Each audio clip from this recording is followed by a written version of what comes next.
श्री सत्यनारायणाची व्रतकथा फार पूर्वीची गोष्ट आहे. सर्व शास्त्रांचे जाणकार श्री सूतजींना हजारो ऋषी मुनी भेटायला आले.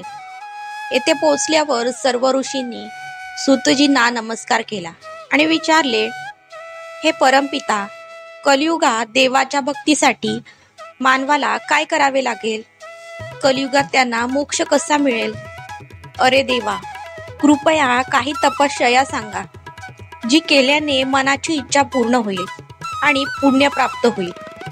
ऋषीचे म्हणणे ऐकून सूतजी म्हणाले, हे ऋषी, तुम्ही सर्वांनी माणसाच्या हिताचा चांगला प्रश्न विचारला आहे. मी तुम्हा सर्वांना अशाच एका व्रताबद्दल सांगतो, ज्याबद्दल लक्ष्मीपतींनी स्वतः नारद मुनींना सांगितले होते. तुम्ही सर्वजण हे व्रत काळजीपूर्वक ऐका. एकदा नारद मुनी इतरांच्या कल्याणाच्या इच्छेत अनेक जगाच्या भ्रमणाला निघाले. या प्रवासात एके दिवशी भटकंतीत तो मृत्यूच्या जगात म्हणजेच पृथ्वीवर पोहोचला. येथे नारद मुनींनी पाहिले की सर्व मानव त्याच्या कर्माचे फळ भोगत आहेत, त्यामुळे सर्वांना दुःखाचा सामना करावा लागत आहे. हे पाहून त्यांच्या मनात प्रश्न आला की यावर कोणता उपाय शोधला पाहिजे, त्याचे पालन केले तर मानवाचे दुःख संपू शकेल. हा प्रश्न घेऊन नारद मुनी विष्णू लोकात पोहोचले. तेथे त्यांनी भगवान नारायणाची पूजा केली. प्रार्थना करत असताना नारद मुनी म्हणाले, हे भगवान, तुम्ही सर्व शक्तिमान आहात, तुम्हाला अंत नाही. तू सर्व भक्तांचे दुःख दूर करतोस, मी तुला नमस्कार करतो. नारद मुनींचे हे शब्द ऐकून भगवान विष्णू प्रकट झाले आणि म्हणाले, हे नारद मुनी, तुझ्या मनात असा काय प्रश्न आहे ज्याच्यासाठी तू इथे आला आहेस? परमपिता विष्णूचे शब्द ऐकून नारद मुनी म्हणाले, भगवान, नश्वर जगात मानवाला त्याच्या कर्माचे दुःख भोगावे लागत आहे. देवा, जर तुम्हाला माझ्याबद्दल थोडीशी दया आली असेल तर कृपया मला सांगा की मानवाने कोणती गोष्ट केली पाहिजे जेणेकरून त्यांना दुःखापासून मुक्ती मिळेल.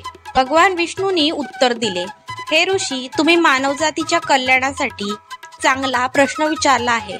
मी तुम्हाला ती गोष्ट सांगेन ज्याचे पालन केल्याने मनुष्य स्वतःला आसक्तीपासून मुक्त करू शकतो. असे सांगून भगवान विष्णू व्रताबद्दल सांगू लागले. ते म्हणाले, स्वर्ग आणि मृत्यू या दोन्ही जगात एक व्रत आहे ज्याचे पालन केल्याने पुण्य प्राप्त होते. त्या व्रताचे नाव आहे भगवान सत्यनारायणाची पूजा. जो कोणी हे व्रत पूर्ण विधीपूर्वक पाळतो त्याला सुख आणि मोक्ष प्राप्त होतो. भगवान विष्णूकडून या व्रताबद्दल ऐकून नारद मुनींनी पुन्हा विचारले, हे देवा, हे व्रत पाळल्याने कोणते परिणाम प्राप्त होतील आणि ते पाळण्याची पद्धत आहे? हे व्रत प्रथम कोणी पाळले होते आणि कोणत्या दिवशी हे व्रत करणे शुभ आहे? प्रभू, तुम्ही या सर्व प्रश्नांची उत्तरे द्या. नारदाच्या प्रश्नांना उत्तर देताना भगवान विष्णू म्हणतात, दुःख दूर करणारे हे व्रत पाळणे खूप सोपे आहे. यासाठी मानवाला ब्राह्मणासह सत्यनारायणाची संध्याकाळी पूर्ण भक्तिभावाने पूजा करावी लागेल. त्यासाठी आधी भोग तयार केले जाणार आहेत. नैवेद्यासाठी दूध, केळी, तूप आणि गव्हाचे पीठ 1/4 भाग द्यावे लागेल. गहू उपलब्ध नसल्यास त्याऐवजी गव्हाचे पीठ वापरता येते. यानंतर साखर, गूळ यासह सर्व खाद्यपदार्थ मिसळून देवाला अर्पण करावे लागतील.